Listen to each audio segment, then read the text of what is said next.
नमस्कार, मैं अमित सिन्हा आप सबका स्वागत करता हूं। हम लोग अभी कोल्हुआ बिहार में एक वैशाली जगह है, वहां पे हम लोग आए हुए हैं और यहां पे काफ़ी सारा हमें कल्चरल हेरिटेज के बारे में मालूम पड़ रहा है और ख़ासकर बुद्धिज़्म के बारे में बहुत कुछ मालूम पड़ा अभी। और हमारे साथ यहाँ के सिक्योरिटी गार्ड हैं। आपका शुभ नाम क्या है? राजेश कुमार। हाँ, ये राजेश कुमार हैं और इनसे हमने कुछ बात की, कुछ वार्तालाप की। इन्होंने कुछ बहुत अच्छे अच्छे साक्ष्य यहाँ के बारे में बताया।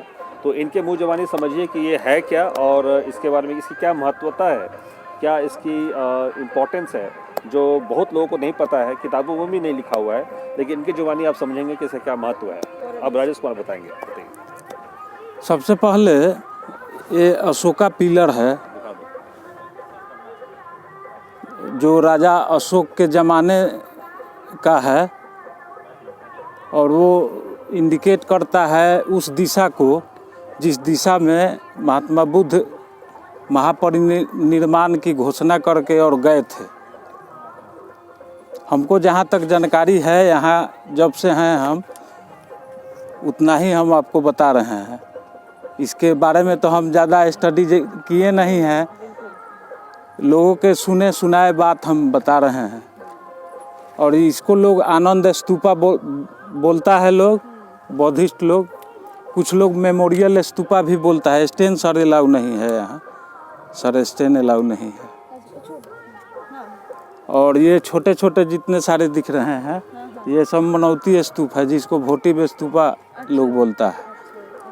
और उधर कूटागार शाला है, जहाँ पर महात्मा बुद्ध रहा करते थे, वर्षावास किया करते थे।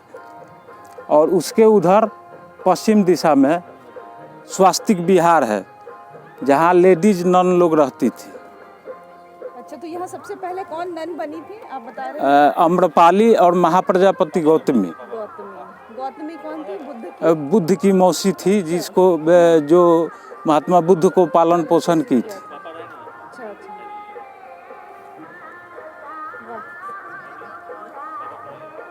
और ये कुंड क्या है? ये पोखर है, उसी जमाने का है। ये भी खुदाई के बाद निकला है। इसको सरकार द्वारा बनाया गया, हाँ घेरा गया। और ये सब खुदाई से निकला? हाँ, सब खुदाई से निकला है।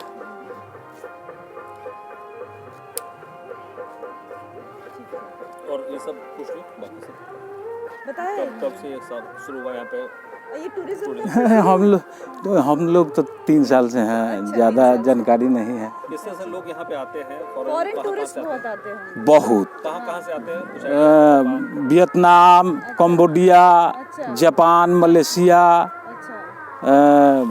Burma, Thailand. उन लोगों को बुद्धिज्म की बहुत हाँ हाँ हाँ। बहुत अच्छा, बहुत अच्छा। इंडोनेशिया, अच्छा, बहुत सारे कंट्री से लोग आते हैं यहाँ। ठीक है, धन्यवाद राजेश जी। और राजेश जी का स्वागत हम लोग करते हैं कि उन्होंने काफ़ी महत्वपूर्ण जानकारी हमें दी।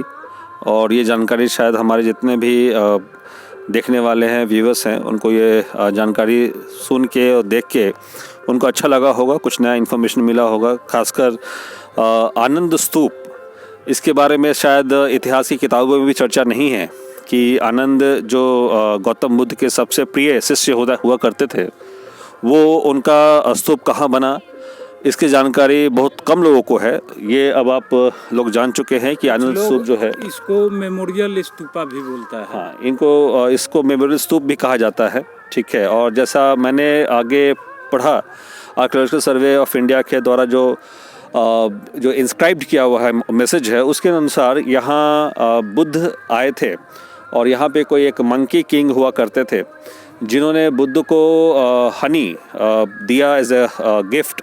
बुद्ध को वो बहुत पसंद आया। बुद्ध ने यहाँ पे अपना शरण बनाया, यहाँ पे उन्होंने अपना बेस बनाया।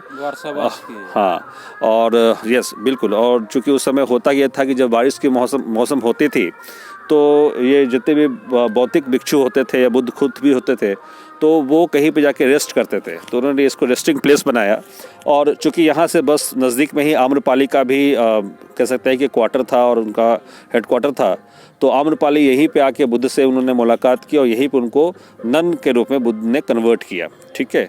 तो ये इसका इतिहास है, ये इसका इतिहास है। और इसी जगह पे जब बुद्ध को ये जगह अच्छा लगा तो बुद्ध के द्वारा ही ये जो आपने पॉन्ड देखा है वो खनवाया गया और ये एज अ गिफ्ट जो है मंकी किंग को दिया गया ताकि वो पानी का एक स्रोत बन जाए और जितने भी मंकीज आसपास वो जो किंग मंकी था वो जी खुदाई किया। हाँ, वही खुदाई करवाए ताकि पानी का एक स्रोत बन जाए यहाँ पे और लोगों को पानी का जो है मतलब उसको यूज़ वो कर पाए पीने के लिए, बाकी सारे कामों के लिए। और जैसा आप देख सकते हैं यहाँ पे इतने सारे स्तूपा बने हुए हैं, ये सारे वोटिव स्तूप से ये एक्चुअली ऐसा था कि बुद्ध के काल के बाद बहुत सारे काल आए, खासकर मौर्य काल। और मौर्य काल में जब अशोक को मालूम पड़ा कि बुद्ध यहाँ पे आके जा चुके हैं, रह चुके हैं, तो अशोक ने ये पिलर बनवाया और ये one of the earliest pillars है अशोका का। क्योंकि इस पिलर में आप देखेंगे कि लायन का जो एक मात्र जो है मोनोलिथ है इस पिलर के ऊपर, ठीक है। और ये जो बेल कैपिटल है आप देख रहे हैं लायन के जस्ट नीचे, लायन का जो आपको मोनोलिथिक पिलर देख रहा है वो उसको कहते हैं बेल कैपिटल, और जिस पर लायन बैठा हुआ है उसको कहते हैं एबेकस। तो एबेकस के नीचे वो बेल कैपिटल है और एक पूरा मोनोलिथिक पिलर है। इस पिलर को शायद ब्रिटिशर्स ने इन्होंने एक्सकेवेट किया है और इस पर कुछ नाम भी लिखे हुए हैं, कुछ नाम भी इंगित किए हुए हैं, जैसे कि जे फिंच का नाम इंगित किया हुआ है। तो हो सकता है जे फिंच नामक कोई आर्कियोलॉजिस्ट रहा हो 1817 में जिन्होंने इसको एक्सकेवेट करवाया हो और तब जाके हमें मालूम पड़ा कि ये इसकी क्या ऐतिहासिक जो है पृष्ठभूमि रही है। तो जैसा मैंने बताया कि ये मौर्य काल में भी इस जगह का काफ़ी इंपॉर्टेंस था और इसके बाद भी कुषाण काल में भी यहाँ पे काफ़ी लोग आते थे और जितने सारे वोटिव स्तूप देख रहे हैं ये as a gift, as a memory, as a आप कह सकते हैं कि एज अ ऑफरिंग बुद्ध को ये बना के वो जाते थे, ठीक है। और ये जितने भी आप देख रहे हैं कुछ कंस्ट्रक्शंस ऐसे हैं जहाँ पे आप देख सकते हैं कि ये हर्थ होता था जहाँ पे खाना वगैरह बनता था, ठीक है। आप देख सकते हैं ये हर्थ है जहाँ पे खाना वगैरह बनता था और इस पर शायद खाना सर्व किया जाता था। और उधर कुछ ऐसी इमारतें भी हैं, ऐसे कुछ स्ट्रक्चर है जहाँ पे लोग पढ़ाई वढ़ाई भी करते थे बैठ के यहाँ पे। तो इस तरीके से इसका इम्पोर्टेंस जो है मौर्य काल से बढ़ता चला गया और गुप्त और पोस्ट गुप्ता काल में भी, गुप्ता पीरियड में भी इसका काफ़ी इंपॉर्टेंस रहा था और लोग यहाँ आते थे और यहाँ पे बुद्ध के मेमोरी में, आनंद के मेमोरी में यहाँ पे लोग इन तरह जितने वोटिव स्तूप से वो बनवाया करते थे। तो इस जगह का ये सबसे बड़ा महत्व है जो कि बहुत कम लोगों को पता है। इनफैक्ट बिहार में भी बहुत सारे लोग हैं जिनको इसके बारे में पता नहीं है। तो मैं चाहूँगा कि मैक्सिमम लोग इसको जाने और बिहार के जो कल्चरल हेरिटेज है, जो बिहार की जो गरिमा है, जो बिहार के पास इसका अपना धरोहर है, इसके बारे में दुनिया के हर लोग जाने और यहाँ बहुत सारे लोग आके इस जगह को विज़िट करें और इसकी खूबसूरती को और ज़्यादा बढ़ाएं, ठीक है।